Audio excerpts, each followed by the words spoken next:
Ya, Shalom Bapak Ibu. Puji syukur kepada Tuhan kita memasuki masa-masa terakhir di dalam bulan November ini. Dan sebentar lagi kita akan memasuki Minggu Advent. Tanpa terasa kita akan mempersiapkan hati dan pikiran kita untuk memasuki Natal. Namun sebelumnya hari ini kita sampai dalam perenungan kita yang terakhir dalam kitab Kolose.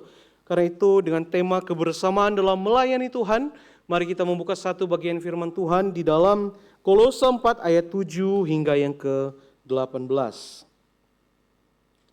Kolose pasal 4 ayat 7 hingga yang ke-18. Jikalau Bapak Ibu sudah menemukan, maka kita akan membacanya bergantian.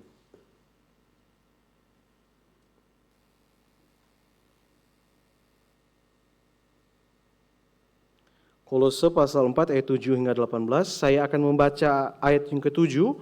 Bapak Ibu sekalian akan membaca ayat yang ke-8, demikian seterusnya hingga ayat yang ke-18. Penutup dan salam. Semua kabar tentang aku akan diberitahukan kepadamu oleh Tikus, saudara kita yang terkasih, hamba yang setia dan kawan pelayan dalam Tuhan.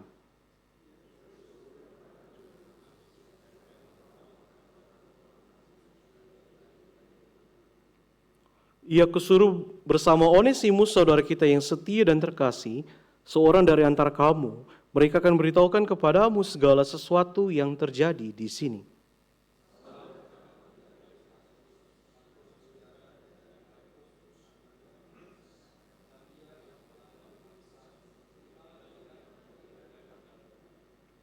Dan dari Yesus yang dinamai Yustus, hanya ketiga orang ini dari antara mereka yang bersunat, yang menjadi teman sekerjaku untuk kerajaan Allah.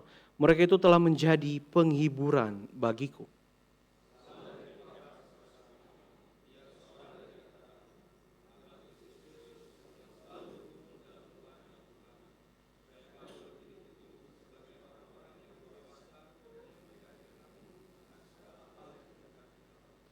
Sebab aku dapat bersaksi tentang dia, bahwa ia sangat bersusah payah untuk kamu, dan untuk mereka yang di Laodikia dan Hierapolis.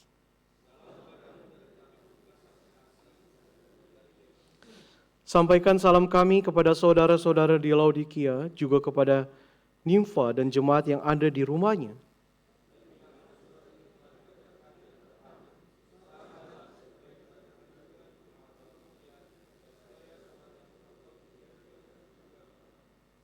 Sampaikanlah kepada Arkipus, perhatikanlah supaya pelayan yang kau terima dalam Tuhan, kau jalankan sepenuhnya.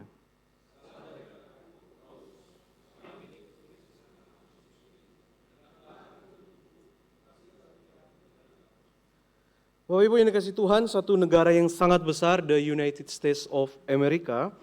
Kalau kita perhatikan negara ini, kalau saya bertanya, kira-kira menurut Bapak Ibu, apa ciri khas atau apa yang menjadi suku tertentu dari orang-orang Amerika? Sebenarnya orang-orang Amerika itu orang yang bagaimana? Orang-orang yang berasal dari mana, Bapak Ibu? Ciri khasnya apa? Mungkin kalau kita berpikir-pikir dengan lebih dalam lagi, maka kita akan menemukan satu fakta yang menarik, bahwa sebenarnya hampir-hampir tidak bisa ditemukan bahwa ini adalah ciri khas orang yang benar-benar Amerika. Berbeda dengan Amerika yang ada sekarang. Tapi maksudnya kalau kita tarik terus menerus, orang Amerika itu seperti apa sih? Leluhurnya, cara hidupnya, apakah sama dengan yang sekarang dan dahulu? Mungkin kita akan berkata ternyata di Amerika itu begitu banyak sekali orang-orang yang hidup di dalamnya. Dan memang Amerika punya keunikan seperti itu. Banyak orang yang hidup di dalamnya, kotanya sangat besar, negaranya sangat besar sekali. Memang kalau kita melihat sejarah, maka sebenarnya orang-orang yang paling awal yang ada di benua Amerika ini sendiri, itu adalah orang-orang dari suku Indian. Indian ya Bapak Ibu, bukan India ya, beda ya, dari suku Indian. Nah kemudian dalam perjalanannya kemudian benua ini ditemukan oleh orang-orang Inggris. Kemudian orang-orang Inggris kemudian menduduki negara ini dan akhirnya masuk budaya Inggris, cara ngomong Inggris ya. Dan akhirnya berkembang sedemikian waktu yang ada.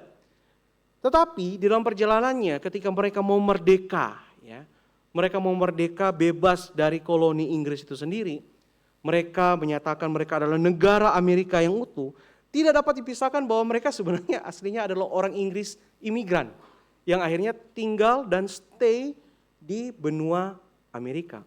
Ya dipikir-pikir, mungkin sebenarnya mereka adalah orang-orang Inggris yang tidak mau hidup di bawah pemerintahan Inggris.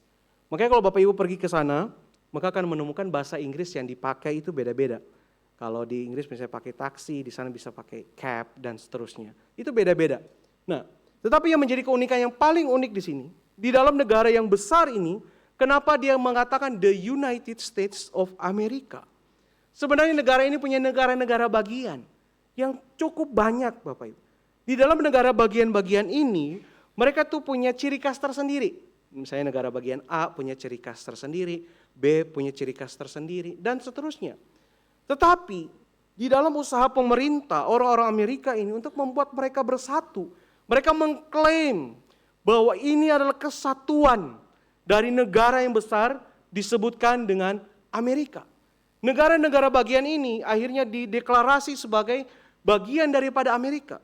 Mereka mempunyai cara hidup yang berbeda sekalipun, tinggal di daerah yang agak jauh-jauhan, mereka tetap dikatakan sebagai the United States of America. Orang-orang Amerika. Jadi sedemikian rupa di dalam perjalanan sejarah Amerika ini, mereka menjadi satu negara kesatuan, utuh, unity, mereka bersatu. Meskipun di dalam setiap keperbedaan yang terjadi di dalam negara-negara bagian mereka.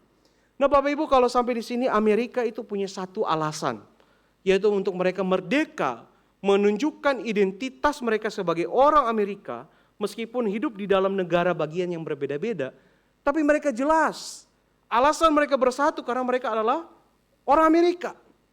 Mau saya tinggal di mana, saya tetap adalah orang Amerika. Dan mereka bersatu sebagai warga Amerika. Namun kalau kita bertanya sekarang, Amerika saja punya alasan yang jelas untuk bersatu. Kalau begitu bagaimana dengan kita sebagai orang Kristen? Apa yang menjadi satu alasan yang kuat sekali sebagai kita sesama orang Kristen itu untuk dapat melayani Tuhan bersama-sama. Sesuai dengan tema perenungan kita hari ini. Apa yang bisa menjadikan saya dan saudara punya satu alasan yang kuat untuk melayani Tuhan? Di dalam realitanya kita pun harus mengakui ternyata di dalam pelayanan itu ada gap-nya Bapak Ibu. Kalau saya renung-renung, menurut saya ada beberapa gap di sini. Yang pertama, usia. Di dalam melayani Tuhan kita tidak bisa memungkiri, kadang-kadang pola pelayanan itu kita kategorikan berdasarkan usia. Bapak Ibu pernah lihat kolaborasi antara Caleb dengan sekolah minggu Bapak Ibu? Dengan usia lanjut pernah? Belum pernah kan? Bapak Ibu pernah lihat kolaborasi antara ibu-ibu dengan remaja? Mungkin ada. Tapi mungkin kita bisa mengatakan di dalam realitanya kita sebagai orang-orang yang bergereja di dalamnya, kita punya gap. Semua masing-masing berpikir dan melayani di bagiannya masing-masing saja. Tidak ada kolaborasi, ya. Kurang kolaborasi di situ. Kemudian kita masuk lagi ke dalam gap yang berikutnya. Ke dalam sosial ataupun ekonomi. Bapak Ibu kita tidak bisa mengingkari hal ini. Terkadang kita yang sudah terbentuk hidup di dalam pola lingkungan sosial kita seperti apa, kadang-kadang kita juga bawa itu ke gereja. Sehingga kita tanpa sadar di dalam mata kita, pikiran kita, hati kita, kita sudah pasang batasan. Oh, pokoknya saya dekatnya sama si A, B, C, dan seterusnya. Kadang-kadang kita antipati untuk melihat orang yang punya backgroundnya tidak mirip seperti saya. Apalagi kalau kita sudah berbicara tentang pola pikir. Kita sering kali kalau dalam pelayanan mungkin Bapak Ibu. Kalau kita punya kesempatan untuk membentuk satu tim, pasti kita akan pilihnya begini. Saya akan bentuk orang-orang yang gampang klop dengan saya. Yang gampang connect dengan saya. Aduh, jauh-jauhkanlah orang ini. Ini cawan penderitaan ini kalau masuk di dalam satu tim pelayanan. Kalau bisa jangan dia. Kalau dia masuk salah lebih baik tidak pelayanan. Bapak Ibu, ini realita. Gap di dalam melayani Tuhan itu ada. Dan kita harus berhati-hati. Ternyata gap di dalam jemaat adalah alat iblis yang paling efektif. Untuk apa? Untuk perpecahan Bapak Ibu. Mungkin selama ini kita tidak aware dengan semua gap ini. Semua sibuk dengan kegiatannya masing-masing. Semua merasa bahwa yang penting komisi A di mana saya bersekutu itu jalan pelayanannya aman, is okay. Akhirnya terbentuk komisi ini cuma peduli dengan komisinya sendiri. Tidak peduli dengan yang lain. Tidak peduli pelayanan yang secara utuh, secara holistik. Oh yang penting saya punya teman, saya punya circle yang jelas. Yang support sistem saya di dalam gereja. Ya jemaat yang lain ya cukup say hi aja atau ya penting saya bisa lihat di gereja. Akhirnya kita punya kelompok-kelompoknya sendiri. Dan bagi kita it's fine untuk seperti itu. Bapak Ibu jangan sampai gap-gap seperti ini akhirnya tinggal tunggu waktu maka perpecahan itu akan nyata. Bapak Ibu. Bagi saya perpecahan itu bukan sesuatu yang hanya terlihat skala besar. Oh tiba-tiba gereja A pecah jadi gereja B pecah jadi gereja C. Tapi perpecahan itu bisa terlihat ketika di dalam gereja ada kelompok-kelompok yang saling menceritakan kelompok-kelompok yang lain. Kelompok-kelompok yang menganggap dirinya lebih penting. Kelompok-kelompok yang menganggap dirinya lebih spiritual. Kelompok-kelompok yang merasa hal-hal tertentu yang berbeda dengan orang-orang di gereja. Kalau kelompok-kelompok ini makin besar. Itu sudah perpecahan sebenarnya Bapak Ibu. Nah Bapak Ibu kalau begitu bagaimana kita bisa mengimani tentang bagaimana kita melayani Tuhan bersama-sama. Kebersamaan kita di dalam pelayanan. Khususnya dalam bagian terakhir kita merenungkan kitab Kolose ini. Di dalam bagian penutup dari kitab Kolose ini. Kita kalau melihat ternyata Paulus itu punya beberapa tipikal penutup surat Paulus. Tipikal yang pertama itu adalah blessings. Di dalam beberapa bagian surat tertentu, Paulus itu akan menutup suratnya dengan berkata, Tuhan memberkati kalian di dalam pelayanan kalian, dan seterusnya, dan seterusnya. Atau dia akan menyebutkan, Tuhan memberkati kamu, jemaat Tesalonika misalnya. Jemaat Efesus, Tuhan memberkati kalian. Paulus akan menutup suratnya dengan blessing, memberkati. Habis itu selesai. Kemudian yang terakhir, Paulus juga ada beberapa suratnya ditutup dengan benediction. Di mana Paulus mengagungkan Tuhan di akhir suratnya, memberikan satu pujian yang nyata dan jelas hanya kepada Tuhan. Ia mengagungkan Tuhan seperti doksologi. Ya. Dan yang terakhir Bapak Ibu, yang merupakan bagian kita yang kita baca, salah satu tipikal penutup surat Paulus, yaitu adalah greetings. Penutup dan salam. Di dalam bagian yang kita baca di sini, ternyata Paulus sangat panjang untuk memberikan satu salam. Dan salam yang diberikan ini bukan salam sekedar dari Paulus kepada jemaat di Kolose. Tapi Paulus dengan sengaja memention ada beberapa nama yang dikatakan memberikan salam kepada jemaat Kolose. Ataupun Kolose yang harus menyambut beberapa orang ini yang melayani Tuhan bersama-sama dengan Paulus untuk ada di dalam Kolose. Apa maksudnya antara salam sesama orang percaya yang diberikan dengan kebersamaan melayani Tuhan. Dan juga apa maksudnya perkataan Paulus dengan menutup suratnya dengan penutup dan salam seperti ini. Padahal kalau kita sepanjang minggu kita belajar tentang Kolose, kita selalu akan menemukan satu tema yang sama, yaitu supremasi Kristus. Yaitu Kristus satu-satunya yang harus diagungkan, Kristus satu-satunya yang menjadi pusat daripada orang Kristen, dan Kristus satu-satunya alasan orang Kristen itu dipenuhi, dikuasai seluruh kehidupannya hanya kepada Kristus saja.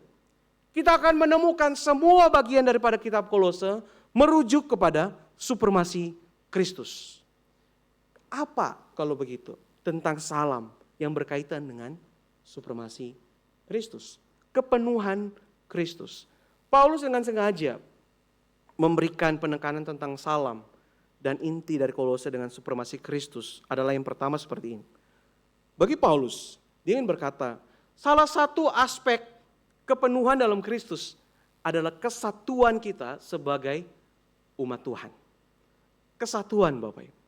Jadi bagi Paulus, kita tidak mungkin bisa berkata, saya mengasihi Tuhan sepenuh hati saya, atau saya dikuasai oleh Tuhan 100%, tetapi ternyata di dalam gereja atau di dalam komunitas umat Tuhan, ada 1, 2, 10 orang yang tidak cocok dengan saya, dan saya tidak mau bergaul dengan mereka, atau bahkan saya membenci orang tersebut. Saya tidak bisa mengatakan bahwa saya cinta Tuhan sungguh-sungguh, tapi kalau hari Minggu ya ketemu jemaat yang kita lagi kelas, wah kalau dia naik lift walaupun kaki sakit, saya naik tangga pokoknya. Pokoknya jangan sampai satu lift barengan, ya jangan sampai seperti itu. Kalau dia lagi salam-salaman ketemu sama orang, dia lagi di sini, saya lewat jalan lain, muter. Ya, kalau dia lagi nyangkut di depan pintu, saya tunggu sampai dia masuk, baru saya masuk ke dalam gereja. Kadang-kadang saking bencinya, orang tuh bisa seperti itu Bapak Ibu. Percaya deh, ada hal-hal seperti itu Bapak Ibu. Tapi bagi Paulus, itu tidak mungkin. Orang-orang seperti ini tidak mungkin bisa berkata bahwa saya mengasihi Tuhan sungguh-sungguh, tetapi tidak bisa menerima sesama sebagai satu kesatuan umat Tuhan. Dan yang berikutnya, ketika dihubungkan dengan kehidupan sehari-hari, maka Paulus akan berkata begini, kepenuhan Kristus itu bukan berhenti sampai di ortodoksi, atau pengenalan, atau pengetahuan kita tentang semua teologi, semua keselamatan, semua hal tentang Kristus cuma berhenti sampai di sini. Nggak bisa. Kepenuhan Kristus itu bukan berhenti hanya di dalam kepala kita atau di dalam knowledge kita, di dalam ortodoksi kita, tetapi itu semua harus nyata di dalam ortopraksi atau dalam kehidupan kita sehari-hari. Makanya kesatuan itu merupakan satu bagian daripada ortopraksi. Kita nggak bisa bilang, oh saya tahu kok saya harus bersatu, tapi ya kayak tadi kita tidak melakukan. Jadi harus ada kesinambungan antara ortodoksi dan ortopraksi di sini Bapak Ibu. Berikutnya bagi Paulus ketika mengatakan kesatuan umat Tuhan, relasi umat Tuhan dengan supremasi Kristus. Maka ternyata relasi antar umat percaya itu adalah satu relasi yang menyenangkan. Relasi yang menyenangkan dan menguatkan. Pada masa itu dan sampai sekarang pun kita harus mengakui sebenarnya jadi orang Kristen itu gak mudah. Jadi orang Kristen di masa itu mereka harus berbeda. Dicap sebagai pembelot, dicap sebagai pemberontak bagi kaisar ancaman, dicap sebagai orang-orang yang sesat. Pada masa itu orang Kristen dipikirnya sesat Bapak. Dan ketika orang-orang ini di dalam persekutuan mereka bisa kapan aja, bisa ditangkap, bisa dijadikan ya mohon maaf kayak mainan, ditaruh di tempat gladiator, ditertawakan. Sehingga kalau mereka bertemu bersama-sama dengan orang yang melayani Tuhan, itu sukacitanya tidak terbayangkan Bapak Ibu. Happy. Mungkin kita punya perasaan seperti ini kalau misalnya kita ketemu dengan orang-orang dari tempat asal kita.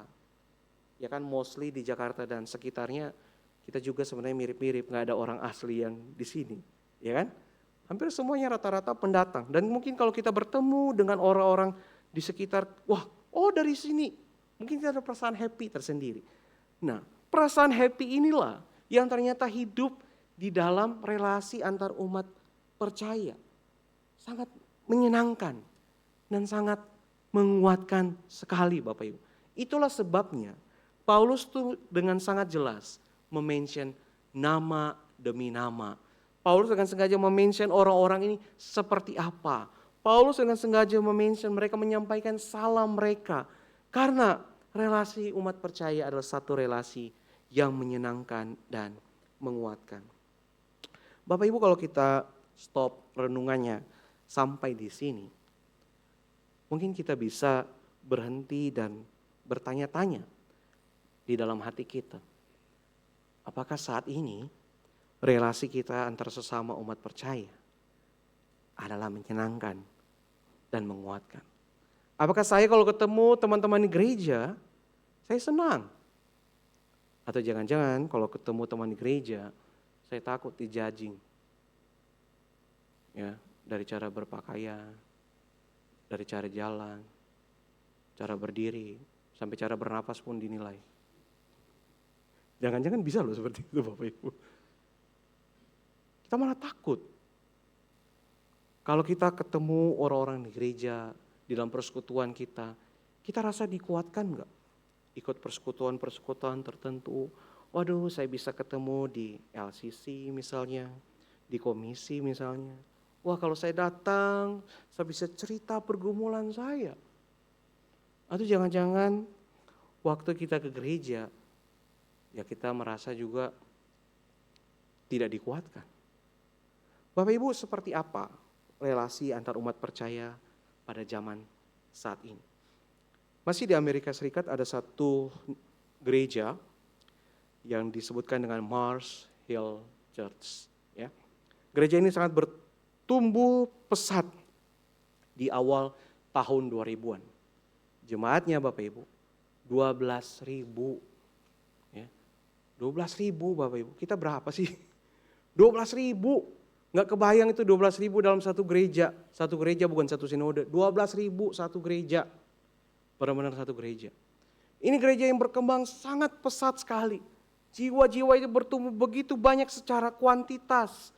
Saya juga tidak bisa membayangkan berapa banyak kegiatan yang hadir di dalam Mars Hill Church. 12.000 Bapak Ibu. Tapi kalau Bapak Ibu perhatikan dari gambar ini saja, sebenarnya menunjukkan ada satu hal yang miris di dalam gereja ini. Kenapa? Di situ kan ada Mars Hill Church. Bapak Ibu perhatikan di sebelahnya ada leasing info Bapak Ibu. Gereja itu sedang dijual, sedang mau disewa. Waktu foto ini ada di internet. Gereja ini akhirnya ditutup di sekitar tahun 2014. Kira-kira apa yang menjadikan gereja sebesar ini untuk bisa ditutup Bapak Ibu? Dengan jemaat yang begitu besar ini, kenapa gereja ini bisa ditutup? Ada beberapa survei yang dilakukan langsung kepada jemaatnya. Yang pertama, hal-hal ini dikatakan oleh jemaatnya sendiri Bapak Ibu. Yang pertama, bagi mereka Mars Hill Church ini tidak dapat bertahan karena adanya kepemimpinan yang tidak sehat. Khususnya, mereka langsung merujuk kepada founder atau hamba Tuhan yang mendirikan gereja ini. Dikatakan foundernya ini adalah seorang yang sangat otoriter. Kalau maunya A, maunya B. Jemaat dia nggak mau tahu. Pokoknya harus ikut semua perkataan dia. Akhirnya orang-orang menjadi tidak sreg dengan hamba Tuhannya sendiri. Berikutnya lanjut, hal ini ternyata dipengaruhi juga atau terpengaruh daripada hamba Tuhan tersebut. Kemudian menjadikan pemimpin-pemimpin di dalam gereja ini memiliki satu ketidakmampuan untuk berdialog. Maksudnya apa? Apakah orang-orang ini tidak bisa berdiskusi? Tidak bisa ngobrol? Ya, sebenarnya benar. Mereka adalah orang-orang yang tidak bisa ngobrol dan berdiskusi. Bagi mereka, satu kritikan adalah sesuatu yang mengganggu dan mengacaukan gereja. Mereka bukan orang-orang yang mau menerima input, menerima masukan.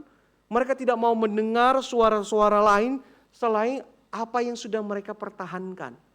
Bagi mereka, semua hal yang sudah mereka tetapkan itu adalah benar. Dan orang lain tidak boleh ikut campur di dalamnya.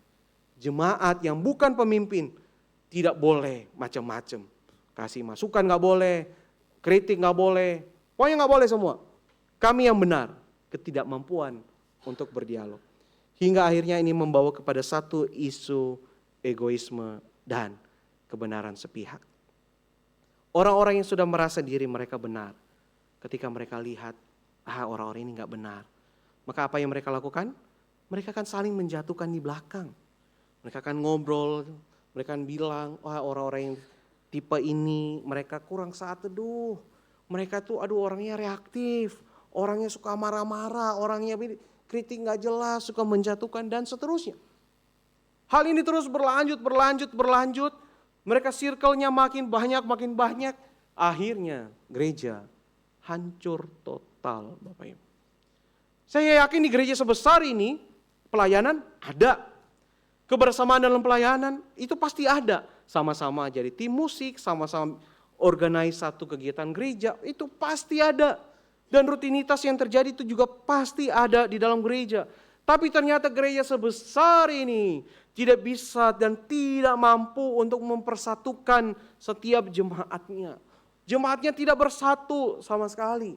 Di dalam perpecahan ini, akhirnya Mars Hill Church tutup, Bapak Ibu. Bapak Ibu, Dietrich Bonhoeffer pernah berkata demikian. The church, it's only the church when it exists for others. Gereja hanya akan menjadi gereja ketika gereja itu benar-benar hadir, nyata buat orang lain. Jadi gereja itu nyata bukan hanya untuk segelintir orang saja. Gereja itu hadir dan nyata bukan hanya untuk kalangan orang-orang tertentu. Tetapi ketika kita di dalam satu gereja, kita akan merasakan, this is the church. Ini adalah gereja. Semuanya merasakan nuansa yang sama, culture yang sama. Merasa bahwa ini adalah gereja. Dan semuanya akan seperti apa yang Paulus katakan. Dikuatkan, menyenangkan untuk ketemu sesama umat percaya. Bahkan bagi saya, gereja itu akan terus menjadi gereja. Kalau others ini bukan hanya di dalam kalangan jemaat. Tapi ketika orang-orang lain bisa melihat, ini loh gereja. Bapak Ibu, gereja harus terus mengintrospeksi diri. Bagaimana kita bisa disatukan di dalam Tuhan. Karena sebenarnya kalau kita katakan, siapa kita sebenarnya?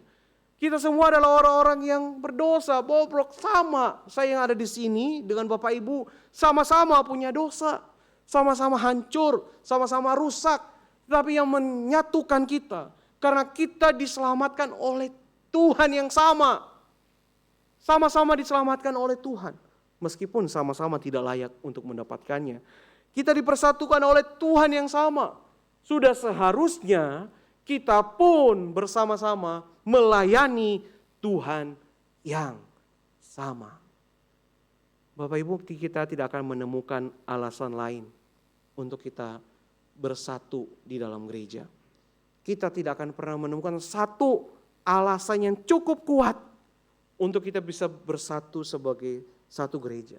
Bukan soal pola pikir, Bapak Ibu. Bukan soal culture. Bukan soal cocok atau tidak cocok. Tetapi ketika kita menemukan alasan ini, kita benar-benar akan hidup bersatu sebagai umat Tuhan.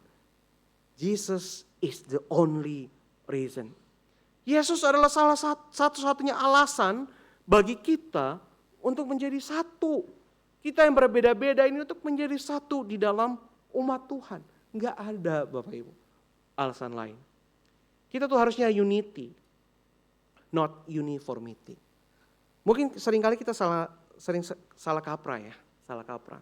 Kita berkata bahwa semuanya harus seragam, seia, sekata, sepemikiran. Tapi Bapak Ibu permisi tanya, is it possible? Apakah itu bisa terjadi? Nggak bisa. Di dalam gereja ada yang tukang marah-marah, ya kan? Ada yang suka duduk tiba-tiba nangis, ada yang suka ketawa-ketawa nggak jelas, ada yang reaktif, ada yang baperan, macam-macam Bapak Ibu. Tiba-tiba semua bisa jadi baperan semua? Nggak bisa. Tiba-tiba semua bisa jadi reaktif orangnya? Nggak bisa juga Bapak Ibu.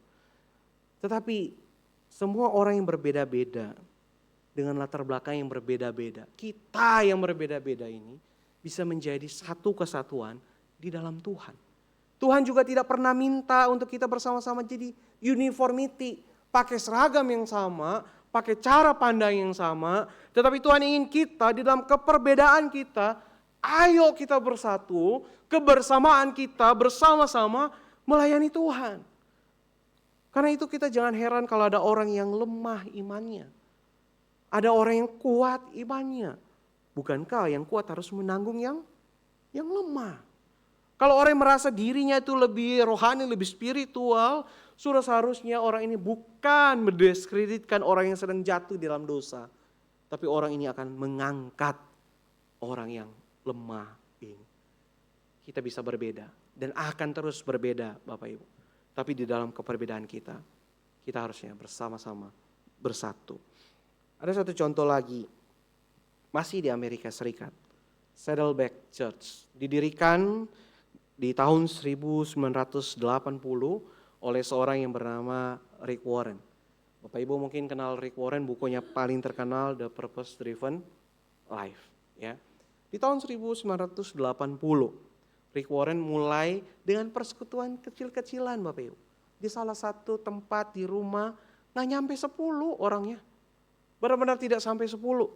Tapi kalau Bapak Ibu bisa lihat di dalam foto ini pun menggambarkan bahwa orang yang datang di sini juga ribuan Bapak Ibu. Ribuan. Rame. Bertahan sampai sekarang. Meskipun Rick Warren juga punya pergumulan di dalam keluarga dia. Tapi gerejanya still exist. Tetap menjadi satu Saddleback Church. Kemudian survei juga dilayangkan kepada Saddleback Church. Mereka bertanya-tanya kenapa Saddleback Church ini bisa terus bersatu melayani Tuhan, bertahan dari 1980 sampai hari ini. Dikatakan ada beberapa poin. Yang pertama, mereka sangat penting sekali untuk membuat pelayanan itu berbasis tim, bukan individu, Bapak Ibu. Bagi mereka poin pentingnya adalah semua orang itu bisa di-mentoring untuk melayani Tuhan. Ada yang sudah pernah pelayanan, ada yang belum. Ada yang berkata punya banyak talenta, ada yang tidak punya talenta. Ada yang pola pikir yang berbeda. Tapi semuanya dirangkul menjadi satu tim dari gereja mereka masih kecil hingga besar seperti ini. Tetap berbasis tim, bukan individu. Bapak Ibu lebih gampang mana pelayanan? Tim atau individu? Individu pekerjaan semua bisa beres gak? Bisa Bapak Ibu, bisa. Tumpang tindih pun di satu orang bisa semuanya. Jalan gak caranya? Bisa jalan. Tapi apakah itu berbasis tim? Tidak. Lebih susah berbasis tim ketika kita harus, aduh ini orang kok waktu rapat kok pikirannya begini, kok idenya aneh, aduh kok gampang tersinggung, banyak hal. Tapi itu yang terjadi di tim. Timnya memang begitu. Jangan pikir tim itu semua baik-baik saja. Timnya memang begitu. Tapi kalau kita terus mengupayakan kebersamaan berbasis tim seperti Saddleback Church, saya rasa ini hal yang baik sekali. Acara ya boleh jalan dengan seorang individu. Tetapi tanpa sadar kalau kita memupuk hal-hal seperti ini, hanya individu-individu tertentu, maka kita tidak ada kesehatian, kita tidak ada keselarasan, kita bahkan tidak ada rasa loyal di gereja. Karena kita gak pernah pelayanan bersama-sama. Gak pernah. Jadi harusnya kita baik susah maupun senang, kita melatih diri kita. Ayo kita melayani Tuhan bersama-sama. Meskipun ada orang-orang yang kita tidak bisa mengerti, tidak paham, mungkin bisa bentrok dengan orang ini. Tapi kita harus belajar terima. Kita harus belajar mentoring. Dan ini harusnya kita perjuangkan di dalam gereja. Pelayanan yang berbasis tim. Bersama-sama untuk melayani Tuhan, Bapak Ibu. Berikutnya, dikatakan Saddleback Church bisa bertahan hingga hari ini karena ada visi yang dihidupi setiap jemaat. Bapak Ibu, visi bukan hanya sekedar diketahui, tapi mereka menghidupi. Semua orang kalau ditanya, apa visi dari Saddleback Church? Mereka bisa menjelaskan dan mereka bisa menghidupi hal tersebut, Bapak Ibu.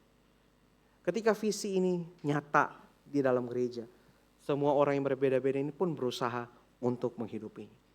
Tapi di dalam wawancara atau survei yang dilakukan, bagi mereka ada satu hal yang penting yang tidak boleh dilakukan di gereja. Bagi mereka, mereka menolak yang disebutkan politik internal. Apa itu politik internal? Di dalam Saddleback Church, mereka mengatakan semua orang punya hak yang sama untuk bersuara dan didengarkan. Semua orang bisa punya chance atau kesempatan untuk berdialog bagaimana mengembangkan pelayanan gereja. Semua orang open for discussion, benar-benar open. Dan ketika ada satu keputusan yang sudah diambil gereja secara komunal, baik itu mungkin para pengurusnya, timnya, atau apapun itu, Keputusan ini tidak akan serta-merta berubah ketika ada orang yang tanda petik diagungkan di dalam gereja dan berkata, saya tidak setuju keputusan ini. Kemudian akhirnya keputusan berubah hanya karena ada satu orang, dua orang yang diagungkan di dalam gereja menolak keputusan tersebut. Semua orang dianggap sama, Bapak Ibu. Semua sama-sama bisa bersuara, semua bisa memberikan pendapatnya. Bapak Ibu, saya pikir apa yang sudah dilakukan dan diupayakan oleh Saddleback Church ini baik sekali. Ya kita nggak tahu sisi kekurangannya seperti apa. Tapi bukankah di luar sana, kalau kita mau cari-cari, masih ada banyak contoh di mana gereja-gereja yang gagal dalam melayani Tuhan bersama-sama. Dan gereja ini yang gagal ini lama-lama gradasi dan akhirnya tutup. Seperti Mars Hill Church. Dan kalau kita juga mau cari di luar sana, mungkin ada banyak gereja juga seperti Saddleback Church yang betul-betul berkembang karena mereka menghidupi hal-hal yang baik, yang alkitabiah Bapak Ibu di dalam gereja. Banyak sekali contoh-contoh gereja yang gagal, contoh gereja yang berkembang. Namun, sebelum jauh-jauh lihat keluar, saya ingin mengajak kita untuk bersama-sama merenungkan what kind of church we are. Gereja seperti apa kita? Seperti apa? Apakah kita sudah seperti poin-poin yang dijelaskan oleh Paulus? Apakah kita sudah betul melayani Tuhan bersama-sama? Ini yang harus kita jawab di dalam komunitas kita sebagai jemaat GKI Alam Sutra. Kalau kita sungguh-sungguh di dalam jemaat ini, kita tahu betul fondasi kita, alasan kita untuk menerima orang lain. Karena ada Yesus Kristus yang menyatukan kita, maka gereja ini akan bertumbuh. Kalau kita tahu alasan kita untuk melayani Tuhan bersama-sama itu hanya Yesus Kristus, maka kita akan mengasihi satu dengan yang lain. Kita akan menerima satu dengan yang lain. Kita akan menopang, mementoring semua orang yang hadir di sini. Kita anggap sebagai saudara seiman yang akan kita tolong, dan tolong. Kita tidak akan pernah menjatuhkan. Kita tidak akan pernah menjudging. Kita tidak akan pernah menghancurkan orang lain dengan pemikiran kita. Tapi kita akan menjadi gereja yang hidup karena kita tahu Kristus sudah hidup di dalam diri kita. Bapak Ibu, what kind of church we are? Kalau kita tahu semua hal itu, baru Bapak Ibu kita bisa menghidupi visi kita sebagai orang GKI. Apa visinya? Menjadi gereja yang bagus banget Bapak Ibu, mulia dan misioner. Menjadi gereja yang mulia dan misioner. Mari Bapak Ibu, saya mengajak setiap kita untuk bersatu melayani Tuhan. Nah, kita semua adalah orang yang sama, dipersatukan oleh Tuhan yang sama, diselamatkan oleh Tuhan yang sama. Kita akan melayani Tuhan yang sama bersama-sama. Mari kita berdoa. Sungguh kami bersyukur Tuhan, kami tahu kami ada di gereja ini, di komunitas ini bukan satu kebetulan. Ketika kami bertemu dengan saudara seiman kami yang berbeda-beda, bukan suatu kebetulan, tapi Tuhan ingin menyatukan kami di tempat ini. Tuhan ingin agar kami bersama-sama melayani Tuhan. Di dalam baik buruknya kami sebagai seorang manusia, Tuhan ingin kami bersatu melayani Tuhan. Tolong kami yang lemah, agar kami bisa topang menopang. Agar kami tidak saling menjatuhkan. Kami boleh saling tolong. Kami boleh saling mengasihi. Kami boleh saling mengampuni. Dan kami bisa hidup bersama-sama untuk Tuhan dan untuk kemuliaan Tuhan. Biarkan kami menghidupi visi kami sebagai orang GKI. Gereja yang mulia dan misioner. Kami akan hidupi itu di dalam persekutuan kami sebagai umat Tuhan. Terima kasih Tuhan, berkati gerejamu di tempat ini. Dalam nama Tuhan kami Yesus Kristus kami berdoa. Amin.